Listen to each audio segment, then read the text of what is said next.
Company ಸರ್ಕಾರದ ಕಟ್ಟಲೆಯನ್ನು ಧಿಕ್ಕರಿಸುತ್ತಿದ್ದೀರಿ. ಎಚ್ಚರ.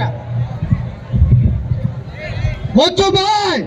ತಾಯಿ ಆಸ್ಥಾನಕ್ಕೆ ಬಂದು ತಾಯಿಗೆ ಎಚ್ಚರ ಕೊಡುವ ಸಕ್ಕೆಲ್ಲ ನಿನಗ. ಇಲ್ಲಿ ಕಟ್ಟಡ ಮಾಡುವ ಅಧಿಕಾರ ನಮಗ, ನಿಮಗಲ್ಲ.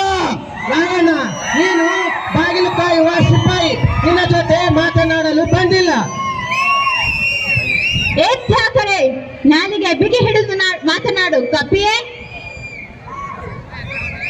ಜಾಗ ಇಲ್ಲದವರಿಗೆ ಜಾಗ ಕೊಟ್ಟರೆ ಜಾಗವೇ ನಮ್ಮದೆಂದು ಪಪ್ಪೆ ಹಾಕುವ ಅಪ್ಪೆ ಪಾರಿಗಳು ನೀವು.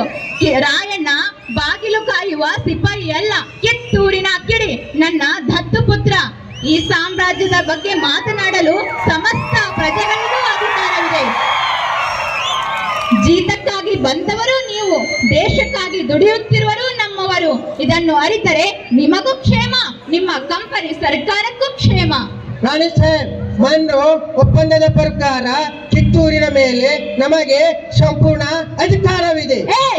ಅಧಿಕಾರ ಚಲಾಯಿಸಲು ಕಿತ್ತೂರೇನು ಕಡಲಾಚೆಯ ಕುಣ್ಣೆಗಳು ಕಟ್ಟಿಸಿರುವ ಸ್ವತ್ತಲ್ಲ, ಇದು ಕನ್ನಡಾಂಬೆಯ ಮಕ್ಕಳ ಸ್ವತ್ತು.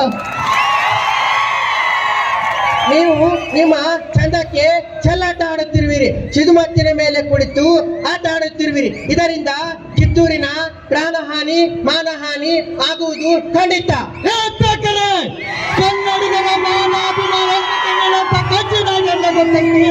ಕಿತ್ತೂರು ಕನ್ನಡ ಕಲಿಗಳ ಬೇಡ ಐತಿ, ಹಂಚಿಕೆ ಎಂಬುದು ಐತಿ, ದೇಶಾಭಿಮಾನ ಸ್ವಾಭಿಮಾನದ ಕೂಡ ಐತಿ.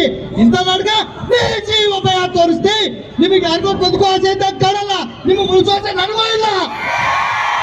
ಸಮಾಧಾನ ರಾಯಣ್ಣ, ಸಮಾಧಾನ. ಗುರುದೇವ ತಾಯಿಗೆ ಕತ್ತುಚ್ಕೋ ವಾಸತ್ ನಡೆಸೋ ಮಂಗ್ಯರ ಮಕ್ಕಳು ಮಾತಾಡ್ಕೊಂಡು ಕುದುರೆಗೆಲ್ಲ ಚಂದ ಅಲ್ರಿ. ಅಪ್ಪಟ ಕಿತ್ತೂರು ರಾಣಿ ಚೆನ್ನಮ್ಮನ ಪಾಠ ಇದ್ದೀನಿ. ಅಪ್ಪಳೆ ಕೊಡ್ತಾಯಿ ಕಾವು ಕೆರ್ಕೊಂಡು ಜಾಗಕ್ಕೆ ಬಂದಿರೋ ಈ ಅಡ್ಡಾಡಿರೋ ಮಕ್ಕಳು ಅಡ್ಡಾಡ ಸಿಗಾಕ್ಬಿಡ್ತೀನಿ. ರಾಯಣ್ಣ, ಶಾಂತಿ ಸಮಾಧಾನ ಕನ್ನಡಿಗರ ಹುಟ್ಟುಗುಣ. ಇದಕ್ಕೆ ನಿನ್ನಿಂದ ಚ್ಯುತಿ ಬರುವುದು ಬೇಡ. ರಾಣಿ ಸಾಹೇಬ್, ಇದು ನಮಗೆ ಬಲ ದೊಡ್ಡ ಅವಮಾನ. ಹೊರಟು ಹೋಗು, ಜೀವದಾನ ಮಾಡಿದ್ದೇನೆ ನಿನಗೆ.